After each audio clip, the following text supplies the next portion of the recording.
À Ankara, la fin du cessez-le-feu au Moyen-Orient. Donald Trump poursuit ses frappes sur l'Iran, les poursuit cet après-midi encore, hein, semble-t-il, puisque des explosions ont été entendues autour de la centrale nucléaire de Moucher. C'est la télévision d'État iranienne, hein, qui l'annonce, le périmètre qui a donc été visé. Moucher qui demeure la seule centrale nucléaire encore en activité en Iran. On va en reparler dans quelques instants. L'armée américaine annonce viser des cibles militaires. 90 la nuit dernière. L'objectif, dit Washington, réduire le contrôle exercé par Téhéran sur le stratégique détroit d'Ormuz. Et on va évidemment commenter cette séquence avec notre invité David Reguleros. Bonjour. Bonjour. Et bienvenue sur le plateau de Paris Direct. Vous êtes rédacteur en chef de la revue Orient Stratégique. Déjà, un mot pour commenter là ce qu'on est en train d'annoncer aujourd'hui, des frappes qui se poursuivent, la fin du cessez-le-feu annoncé hier matin en grande pompe par Donald Trump, dont le ton s'est un peu adouci en fin de journée. Qu'est-ce qu'il faut comprendre là? Ce cessez-le-feu, il est vraiment terminé? En tout cas, il est largement hypothéqué pour l'instant, puisque il avait annoncé, il y avait eu déjà 80 cibles qui avaient été visées initialement la veille, et puis 90 nouvelles. Et ce qui est inédit là, c'est que ce ne sont pas uniquement des cibles à caractère militaire. Pour la première fois, il y a des ponts qui ont été visés, notamment dans la région du Golestan, au nord, des infrastructures du réseau ferroviaire à destination de la Russie et de la Chine. C'est pas anodin, c'est la première fois. Hein. Donc c'est pas uniquement les cibles sur le littoral concernant des radars ou des zones de lancement de tir, voire des bunkers protégeant les fameuses flottes moustiques. Il y a un élargissement du panel de cibles, et donc ça prouve que c'est effectivement une campagne de bombes de bombardement conséquente. Ouais. Le transport ferroviaire aussi, je crois, a été arrêté. Oui. Hein. Hier, ça fait partie des annonces qui ont été faites. Le régime iranien, donc, ne parle pas seulement de cibles militaires, mais de cibles civiles. Il dénonce cet après-midi des crimes de guerre flagrants. On fait le point en images tout de suite avec Jules Boiteau. Regardez.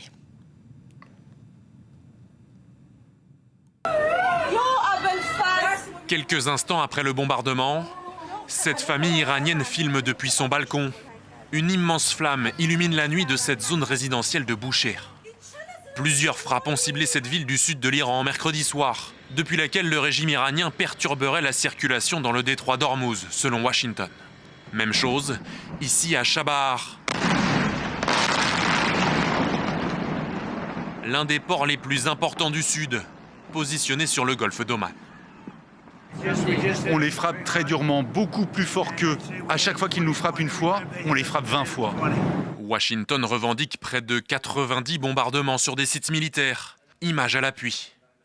Mais Téhéran accuse les États-Unis de procéder à des frappes meurtrières sur des infrastructures civiles, dans le sud, mais aussi dans l'est.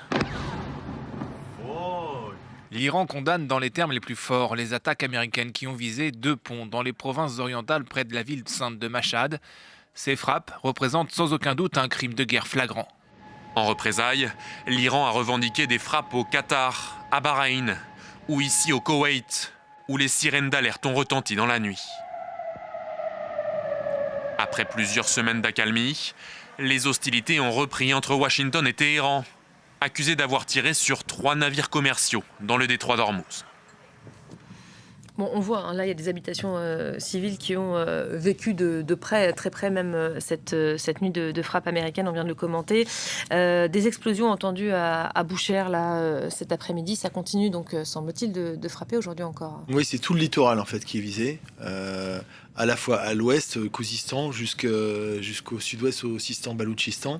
Donc c'est effectivement toute la défense du littoral et la force de projection sur le détroit d'Ormuz, en réalité. C'est ça qui est posé, puisqu'il y a eu, le reportage rappelait qu'il y avait 3 navires qui avaient été visés, un méthanier qatari et puis des navires saoudiens. Dans les eaux territoriales omanaises, il faut le rappeler. C'est-à-dire que ce ne sont pas des navires qui passaient inopinés spontanément, au hasard, tout simplement parce que les Iraniens considèrent qu'ils ont fait un droit de préemption sur l'ensemble du détroit, y compris sur les eaux territoriales omanaises. Donc ça soulève évidemment beaucoup de questions. Alors ils accusent les Américains de violation, mais en l'occurrence là, formellement, c'est eux qui ont violé les clauses, puisque la question du détroit d'Ormuz était explicitée dans la clause 3, 4, 5 du mémorandum, de manière un peu floue, mais Pour 60 jours. Hein, pour 60 jours, avec des obligations iraniennes de réouverture et de sécurité du passage. Donc évidemment, pour les Américains, c'est considéré comme une violation caractérisée. Ça a justifié la première vague de frappe de 80 cibles, et puis la seconde phase qui vient d'avoir lieu. C'est quoi le but des Iraniens, là? Pardon, mais on sait que eux se félicitent aussi de ce protocole d'accord. C'est quoi leur intérêt de provoquer de nouveau les Américains? Ils veulent réaffirmer la souveraineté, affirmer d'ailleurs, parce qu'en réalité, c'est d'une certaine manière, c'est Donald Trump qui leur a offert le contrôle du détroit. Cette problématique n'était pas préexistante avant le lancement de la guerre. Elle l'est devenue, et les Iraniens ont découvert, entre guillemets, le levier magistral que pouvait constituer le détroit. D'aucuns à Téhéran d'ailleurs considèrent que c'est la véritable bombe atomique économique qui est susceptible de peser sur l'économie mondiale. Et donc c'est un levier de pression aussi par rapport au processus de négociation, in fine sur le nucléaire, bien sûr. Donc tout ça, évidemment, est lié. Et là, il y a un piège pour Donald Trump, évidemment. Ça fait partie du jeu de négociation, c'est ça que vous êtes en train de dire? Oui, alors, à deux niveaux. C'est risqué quand même. Hein. C'est très risqué. Et là, ça renvoie effectivement au fait que, d'ailleurs, il y a Denis Ross, un ancien négociateur, qui a une formulation intéressante récemment, qui avait négocié sur le nucléaire pour le JCPOA de 2015, l'accord sur le nucléaire, en disant les Iraniens ne savent pas s'arrêter. Et donc c'est un problème parce qu'effectivement il y a un risque de pousser Donald Trump il est impatient. Son imprévisibilité n'est pas maîtrisable. Et donc les Iraniens prennent un risque. Alors ça renvoie aussi aux divisions du système iranien. Tout le monde n'est pas sur la même longueur d'onde concernant le processus de négociation, et notamment les gardiens qui sont sur une ligne très intransigeante, et c'est eux qui ont la maîtrise du détroit. C'est risqué parce que Donald Trump est imprévisible et qu'il réagit vite et fort. On va l'écouter de nouveau. C'était hier au sommet de l'OTAN, propos pour le moins colériques, vous allez voir. Je pense que c'est terminé. Je ne veux plus discuter avec eux. Ce sont des ordures, des gens malades. Ils sont dirigés par des fous. En ce qui me concerne, c'est une perte de temps de traiter avec eux. Ce sont des menteurs. On passe un accord. Si je fais un accord avec Rutte, il sort et il en parle. Avec eux, on passe un accord pour dire qu'ils n'auront pas d'armes nucléaires. Ils sortent et expliquent à la presse que nous n'en avons pas parlé. Quelque chose ne va pas chez eux. Ils sont tarés. En ce qui me concerne, c'est terminé. Le verbatim valait bien qu'on le remette. Des ordures, des menteurs, des malades, des fous sont des tarés. Oui, ça c'est. Il est en roue libre, Donald Trump. Hein. Oui, ça fait partie des déclarations outrancières du président américain. C'est pas fort, dont il est coutumier. Il a même évoqué. Alors ça, c'est plus intéressant sur le contexte, le fait que les régimes iraniens pouvaient assimiler un cancer à éradiquer. Ça fait écho aux formulations iraniennes concernant Israël, considéré comme un cancer régional.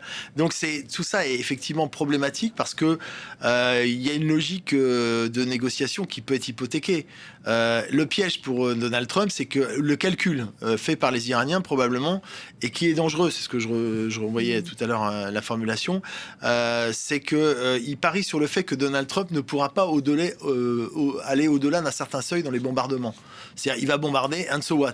Le problème, c'est qu'ils font l'hypothèse qu'il ne pourra pas aller au-delà, y compris sur des bombardements sur les infrastructures qu'il avait déjà envisagées.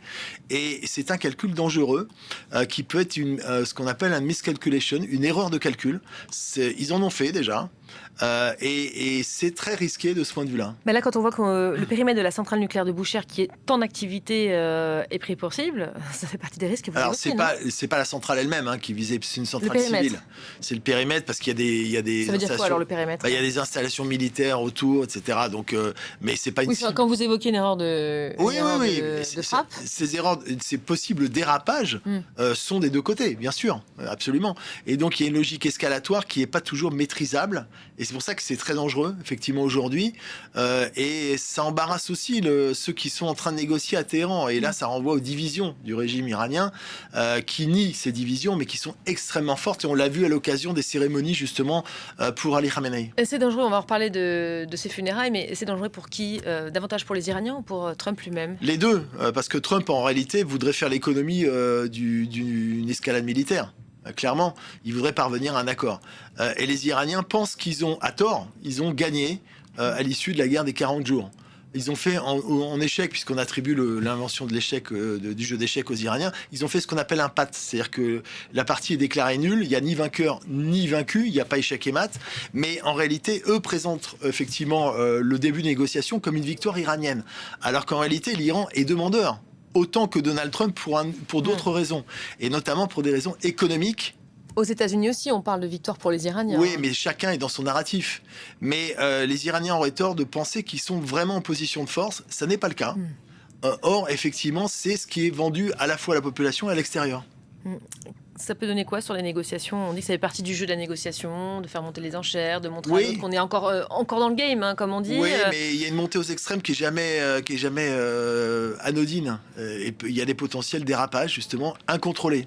Pour l'instant, c'est encore maîtrisé, mais on voit bien qu'on a passé des seuils et qu'on est susceptible, effectivement, d'aller dans un autre registre.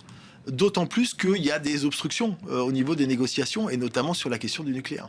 Pour vous, aujourd'hui, on est encore dans le cessez-le-feu où il est effectivement fini, comme dit Trump? De facto, aujourd'hui, il est hypothéqué, ce qui ne veut pas dire qu'il l'est définitivement. C'est tout. D'ailleurs, Donald Trump avait une formule en disant en Orient, le cessez-le-feu, c'est jamais tout à fait un vrai cessez-le-feu, jamais tout à fait un faux cessez-le-feu. C'est toujours entre les deux. On y est, mais avec comme au Liban un peu, hein. Oui, mais avec le risque d'escalade afférent. Avec un gros risque d'escalade, effectivement. On a